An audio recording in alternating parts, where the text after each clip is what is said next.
In this week's Blizzplanet Weekly, Blizzcon gets a date announced, Vengeance is coming in Heart of the Swarm, and Diablo 3 makes its way to consoles. Why does that make people on the internet so damn angry? Hey guys, welcome to the newest episode of Blizzplanet Weekly. As always, I'm your host, Chris Arnone, and my fantastic beard. Oh yes, a bit unshaven today, but you know what? I'm a nerd. I can get away with that, right? As long as I don't complain about it at my day job, I'm good to go. Well, we're going to open up with some pretty awesome news about BlizzCon. Check it out. BlizzCon has officially been announced. Now, we knew there would be one in 2013, but the question was, when? The dates have been set for November 8th and 9th, 2013 at the usual Anaheim Convention Center. If you want a hotel, start booking now. Now just go to the BlizzCon website and you can book up a hotel using the convention rate. Now hurry up, these hotels next door like the Marriott are already sold out. As of right now, there are no details of when BlizzCon tickets will go on sale, but will probably be like past years when they divide them up in 2 days. One on a weekday and one on a weekend. No prices for tickets are set either, but expect one to cost well over $100 and possibly in the $200 area. Now, BlizzPlanet is planning to attend in full force, if at all possible. Now, if you remember when Eldorian and I went to the MLG event, we asked for some help on BlizzPlanet.com, and we're going to do that again, because not only Eldorian wants to go, he wants me to go, and he wants Paul, our cameraman, to go, so we can give you full, awesome HD footage straight from the show floor of BlizzCon this year, all right? Should be some awesome stuff, but we're going to need your help. So keep an eye out on BlizzPlanet, and we'll let you know. And of course, I'll tell you about it here on the upcoming episodes. So we wonder, what are we going to expect at BlizzCon this year, all right? Possibly a new WoW expansion. Very likely the Diablo 3 expansion, and maybe even a look at Diablo 3 on consoles, considering that was just recently announced. Good chance of learning some more about the Warcraft movie, since it's supposed to be in production by November. StarCraft 2's next expansion, Legacy of the Void, we might get some information. Probably some Blizzard All-Stars as well. I mean, I got to play that 2 years ago at BlizzCon, so certainly they're going to have some more now. Especially once Heart of the Swarm's out, that team is supposed to be working on Blizzard All-Stars in full. Also, maybe, but seemingly less likely, that next-gen MMO, codenamed Titan. Maybe we'll finally hear what it is. Probably not, though. It's Blizzard. They're just going to play it close to the vest and tell us when they're ready. So, we want to know, though, throw it down in the comments, what do you guys think might be revealed at BlizzCon 2013. All right, let's talk StarCraft 2. You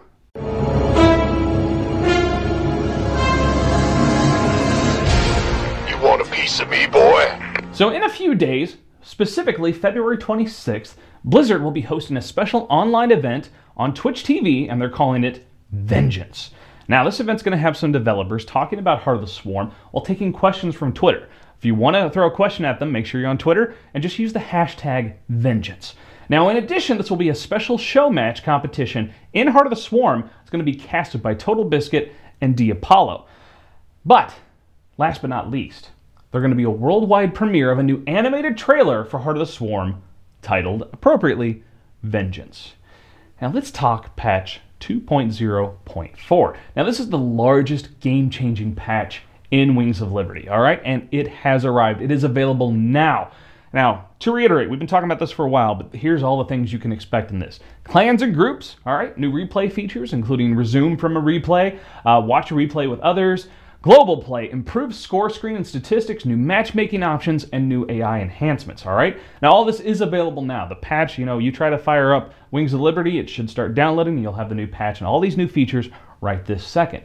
Now, all these features are also, of course, carrying over into Heart of the Swarm, all right? These aren't going away. So this will be part of Heart of the Swarm, which is launching, to remind you, March 12th. You'll get that new single-player campaign, or the extension of the single-player campaign, new units, and get to partake in all the new leveling system and all these new features that are rolling out in the current patch. All right, enough for StarCraft 2. Let's talk Diablo 3.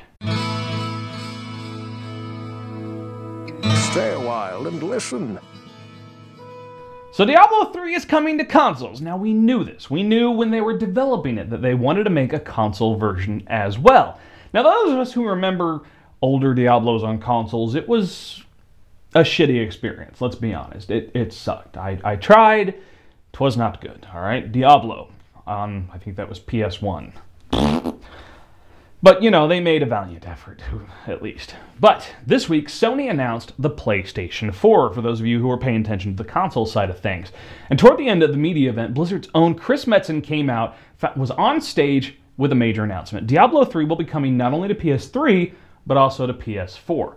Now, right now, they didn't say anything about whether this will come to Xbox 360 or the next-gen Xbox, but then again, you know, he carefully dodged that question by simply saying, this event is about Sony, which is true. I mean, they've got to be, you know, signing stuff that says they're not allowed to talk about Microsoft consoles or any other consoles heading into this.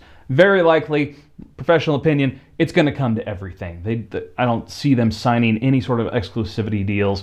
Maybe at times, but honestly, Microsoft tends to be the one to throw that kind of money around a little more freely. Look at Call of Duty, for instance. But there's my 2 cents on that. We also know you will have full character control in this version of the game. You'll use your controller. It won't be the point and click kind of thing. You'll actually be controlling your character all the time. So you can do things, you know, like dodges and whatnot. So it might be a more complex combat system. And we also know there will be up to 4 players will be able to play together on one console, no split screen. The map will zoom in and out to make sure all 4 players are on there at once. Now, a little bit of controversy came out of this. Now, there was an interview with Game Trailers where John Haidt and Chris Metzen were on there, but Haidt started talking about playing with your friends on a console, and he started to say what kind of sounded like the word offline before he was interrupted by the interviewer. Now, a lot of people started to speculate, could this mean that you could play in offline mode with Diablo 3 on a console? This is a feature you cannot do on PC, so it would be pretty big news if it was possible. Now, he wasn't able to finish his sentence, so a lot of us right now are sort of jumping to conclusions. Blizzard has not confirmed or denied either way. They have simply said there will be more information coming to us at the PAX East event in March. But this leads us right into our Blizzplanet. We posted this video, this interview with Game Trailers, with Chris Metzen and John Haidt, talking about Diablo 3. And there was that offline remark, or it sounded like he was starting to say the word offline. And, well, you know, there was a shitstorm that came out of this, all right? The internet went crazy and found its way even to Reddit, which is notoriously just filled with assholes. But first off, whenever we post anything Diablo related, since 3 launched, the trolls just come out. They come out. And it's been almost 10 months since this game launched. All right, and there's still tons and tons of people. It's amazing how many people come out and say Diablo 3 was shit. They played it for 2 weeks, and then they quit it forever. Well, then why the fuck do you still pay attention? Why do you care? Why do you keep commenting? You'd think that Blizzard had broken into your house, shit in your cereal bowl, and kicked your dog to death or something. This is ridiculous. It's sick. Now, to be fair, all right, this is Eldorian's way of thinking. Now, he thinks people have a right to be a little angry at Blizzard if offline play is indeed coming to consoles and not PC. Now, keep in mind, we have no confirmation this is going to happen at all. But the real reason that people should be pissed is because of the Blizzard PR, all right?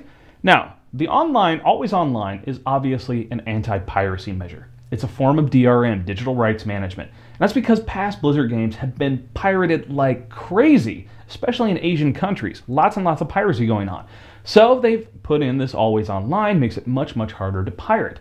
Now, granted, personally, I do see a reason for this when you have a real money auction house. All right? If the game was too easy to hack, too easy to break down, and there wasn't that kind of monitoring, people could just go into the code, start cranking out ridiculous items and selling them for real money, gaming the system and pretty much stealing money from people. So I do see the need for it there, which makes me wonder if there is an offline option mode on the console, will we see the real money auction house go away? I mean, honestly, if you've got full player control, this could be a totally different game altogether that just shares similarities in characters, drops, enemies, and story. But the gameplay, the whole structure, could be totally different. But, nevertheless, Blizzard's blunder throughout this was just by not coming out and telling us this is a form of DRM. Instead, they had this whole spin that there are just a ton of features in Diablo 3 that don't work without the always online option, all right? As we've said before, Diablo 3 is a multiplayer game. You just have the option of going through it by yourself. That's how we truly see it, because that seems to be how it's truly built. So we understand that people have a right to be angry about that. However, people need to look at the positives of bringing Diablo 3 to consoles, all right? Now, Paul, our cameraman, Eldorian, myself, Paul, we were all talking about it on Facebook a little bit when we were sort of building up to this episode and what we were going to talk about. He made a good point that not everybody can afford a high enough powered computer to run Diablo 3, let alone all these other great PC games. That's what consoles bring. You can bring it into your living room. You don't have to worry about if you have enough power, enough processing power to make it work. You buy it, you buy a game for it, you're guaranteed it's going to function the way it's supposed to function. So for some people, a console, that's just what they have to do. We can't be angry that Blizzard is bringing a great game. Now, that's up for debate, whatever. It sold 10 million copies on PC, all right? A lot of people seem to think it's great. It's just the vocal minority on the internet are all the asshole trolls. Nevertheless, bringing a good game to more people is always a good thing. Plus, Blizzard, it's a business. They're in the business of making games that people want to buy. And so you're getting to more and more people by putting it on the console. Yeah, this whole fanboyism bullshit. Yeah, like what's going on right now with Rayman, not Origins, Rayman Legends, there we go, on the Wii U getting delayed so it can come out with the other consoles. Here's the thing, the Wii U doesn't have enough penetration, all right? There's just not enough out there. And all the energy that Ubisoft has to put out goes in that launch window, all right? That's when it counts. That's when you put out the money. If you put it out now and it goes on the Wii U, nobody owns the damn Wii U, very few people are going to buy it. When they try to bring it out months down the road on Sony and Microsoft consoles, no one's left to buy it. You've already did your big launch, your big advertising campaign, there's nothing left. And yet the Nintendo fanboys have to get all up in arms. I'm so angry. There's no good reason for this. There's always a good reason for this, all right? There's always a good reason when a PC game goes to other consoles. It's so more people can play it, more people can buy it. Maybe people who don't have access to a good gaming rig. All right. We've talked before about the whole difference between a constructive criticism and destructive criticism. If you look at the comments on this video, or if you go to the Diablo fans thread or the Reddit thread linking to the video, this is destructive commentary. You're not helping. You're not adding anything of use, all right? And you're going to sit there on the internet, hide behind your asinine usernames and pretend that you don't have a real name. I'm Chris Arnone. That's what's on my driver's license, my birth certificate. That's who I fucking am. And you're listening to me give my opinion with my face and my name. All right? So, if you're going to be on the internet, don't hide behind your username and be an asshole about things. Contribute. Contribute something of use, of meaning. You know, if you have a genuine reason, a good reason why they shouldn't do this, then voice that. Now, personally, I think going in offline mode on console makes sense because consoles traditionally are much harder to pirate games than they are on PC. But to do this, like I said, they'll have to take away things like the real money auction house. Maybe even the gold auction house will have to go away as well. They'll have to pull back on some of those features. But I do agree. They spun this wrong on the PR side. They should have said, yeah, there's some features that need always online, but it's also a form of DRM. So a little bit shame on Blizzard, a whole lot shame on all the assholes that think they're going to hide behind their usernames and spout venomous bullshit hatred at whatever flies their way. All right, I'm done bitching this time. We'll see you guys next week.